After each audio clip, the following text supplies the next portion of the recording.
another child. You have a daughter who's a couple years younger. We have an 11-year-old Sophie, born 2.5 years after Toby. Okay. She is what I will say in quotes neurotypical. As I said before, she's the most emotionally intelligent person I have ever met.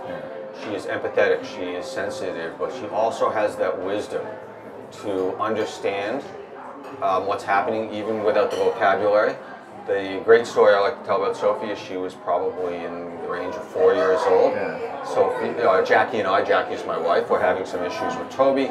It was going badly and escalating, and she looked at all three of us, pointed at Mom and Dad, and said, "This isn't working. Mom and Dad, go outside. Yeah. It's my turn." Next thing we know, they walk upstairs to one of their rooms, and when we come back 10 minutes later, they are reading quietly together. Toby is as calm as can be. Yeah, that's amazing. It's wonderful. That's amazing. I'll take a glass of water, please, and the fruit and yogurt granola, please. Thank you. And a glass of water for me, please, and the waffle Benny. Sure. Would you like fruit or baked beans on this? Fruit, please. All right, thanks so much. Look forward to it. No thanks. Enough coffee already. No thanks. So I'm imagining that, from what you're saying, that your daughter became a huge asset in this situation. Absolutely. I would say that for a family with a special needs child, I would say for a family with any child, having support from any which source, as long as it is empathetic, sympathetic, and has the right attitude, and can be effectual, is a huge support. But she's not feeling at any point left out when you have to focus a little bit more. For sure she is. But I think she's understanding from what you're saying. To the extent that a 4-year-old at the time and an 11-year-old now can be. We talked it out. We are at the 11-year-old stage. Both kids have hormones.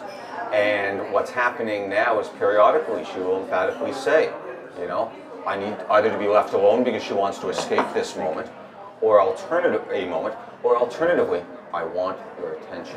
Yeah. And if and I want it in this way. So we've encouraged her to ask, to put her foot down, to intervene. Yeah. Because ultimately, she is part of the support system, and so you want her to but looking ahead, speak up for herself too. They have to deal with each other and support each other, because at some point in time, Mom and Dad aren't going to be able to. Yeah. And that's, again, I would huge support system for their whole lives. I would caution people against stressing out over the future or regretting the past, but it's natural to do so. Yeah. So it is important to us that they be friends to the extent they can be, and that they be supportive and empathetic towards each other. Yeah, and that they're building their own relationship too, and you're not trying to... No, I don't force things. I'm not saying to Sophie, go play with your brother, it would be nice. Yeah. I think that's contrived. I think that could also give rise to resentment. She's a kid. It's not her job to raise my child. Yeah. At the same time, we're grateful for Sophie. We love her more, because she's available.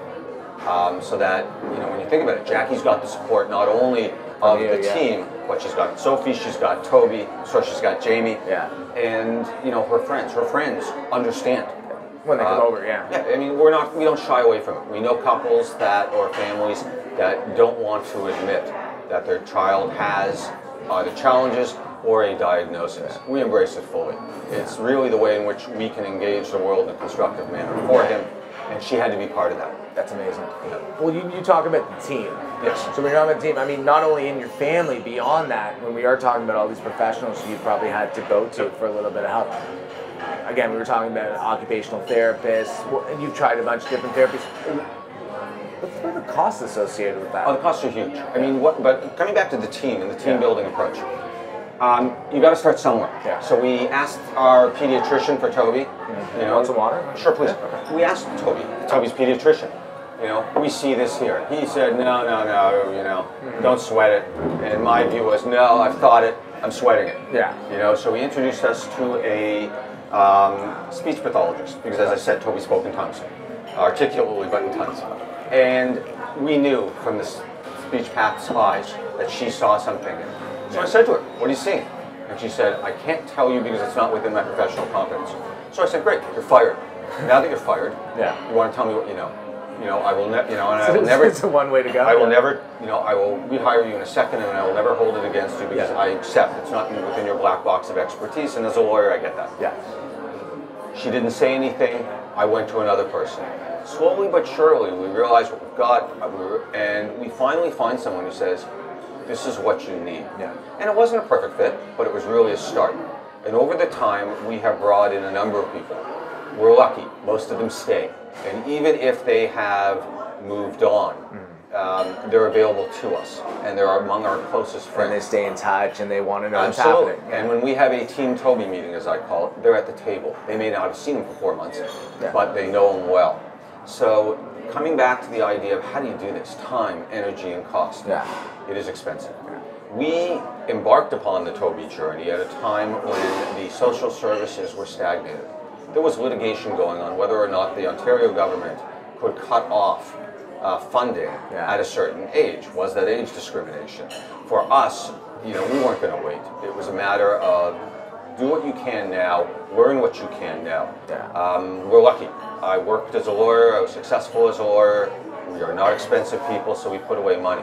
I also had the other business, which we had sold, so I had an nest egg, which is dramatically helpful.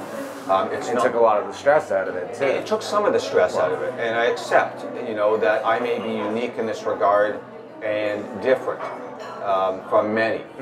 But money is not going to get you through this thing. And not this thing, not any other thing. Sure, it can smooth over some moments and make things easier, but money is not the answer. So, yes, it does cost. At the same time, everyone's going to have a rainy day. This is our rainy day. I have, as a kid, I used to, when there was a thunderstorm, I was outside with a garbage bag over my head with the hole cut in. I love rainy days. I'm prepared to embrace them. This is what we did this time, and we still do.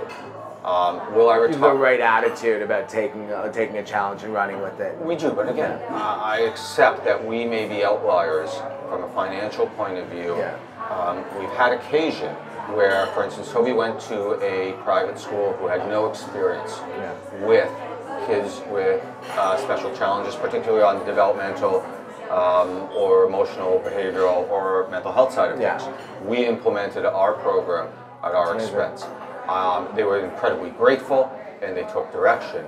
But at the end of the day, I'm always fearful that I set a bar too high for this school and the next Toby and his family who come along who may not have the resources may be excluded because we set a precedent that, well, very good for us. I'm always concerned about that. That may not. Do you find yourself in a unique position to help a lot of other families going through it? I'm not sure I'm unique. I will tell you that just the position, the position that you're in. Well, let me tell the story anecdotally. So, Toby is diagnosed 2.5, 3 years old. The first place we go to is the Geneva Center on Merton Street at Young. They are the gurus in the area. They are the social service in our area. They give me a stack of paper, an inch thick. Wow. It is complex, it is opaque, and it is heart-wrenching. I read, everything, and I'm bawling my eyes out. And I'm fighting to understand it. I got 2 graduate degrees. I'm a litigator who researches everything, so that my ability to get up to speed and speak reasonably intelligent on something I know nothing about initially is at the higher end of the scale. I couldn't figure this stuff out, which is why I went to... You had to find other people. Why I went to the experts. No different than I would do in a litigation brief on a particular subject.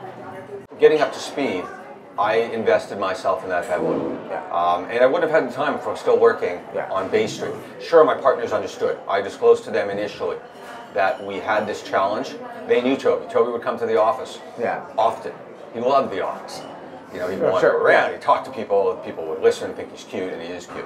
So helping people. When Toby was first diagnosed and I got this paper, my initial reaction was, oh God, what am I going to do with this stuff?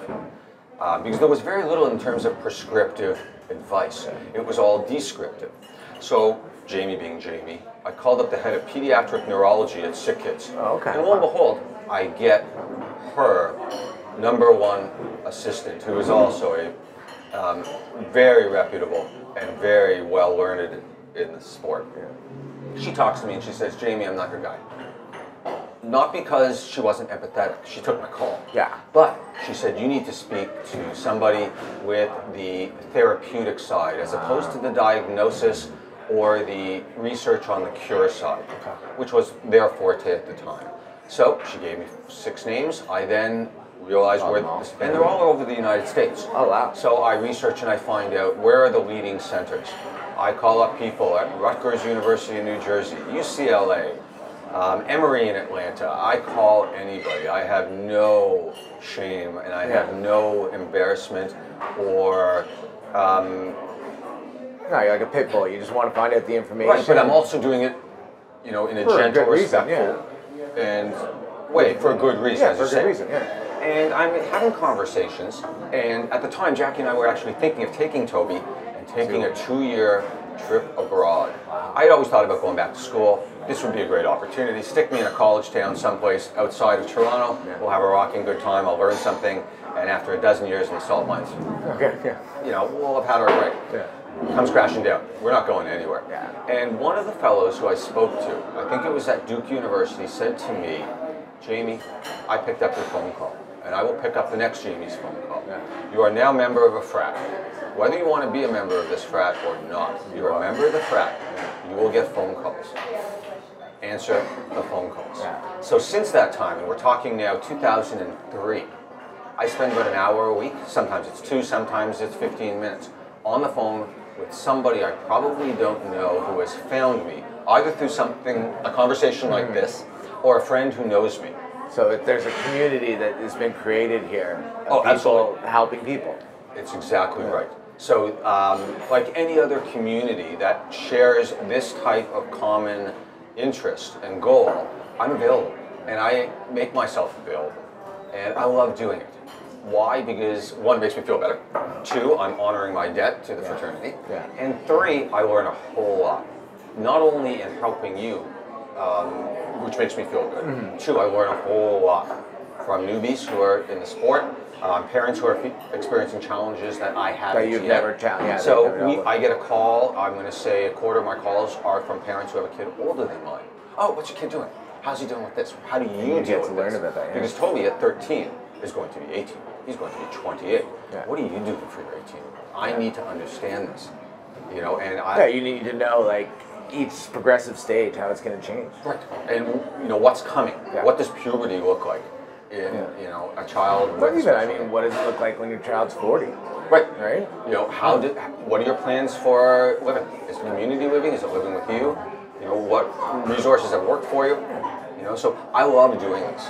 You know, I joke that if there was a dollar to be made, if there was a salary to be made in this world, I would do this full time, wholeheartedly.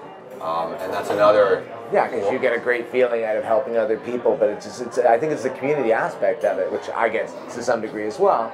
It's parents helping parents, and you really know that you're helping other people. And you're also helping kids.